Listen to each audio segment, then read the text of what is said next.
Hey there! In this tutorial, we'll walk you through the options you have in customizing the GIF preview for your videos. On the left side, we're going to click on Theme, and we're going to scroll right to the bottom where you see the option to customize your GIF preview.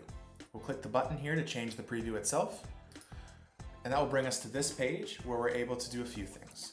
First, we can modify the play button shape as well as the play button style that you see in the middle of your video. So you can change it from circle to square to having no button at all. We can also change it from solid to just an outline. And then finally, we can modify the opacity of the play button itself to make it more or less stand out on the video. We also have the option to add a banner, should you wish. If you do have a banner, there's two options, either with a timer or without a timer. You're able to modify the timer on the bottom right-hand side to whatever second or minute amount that you'd like.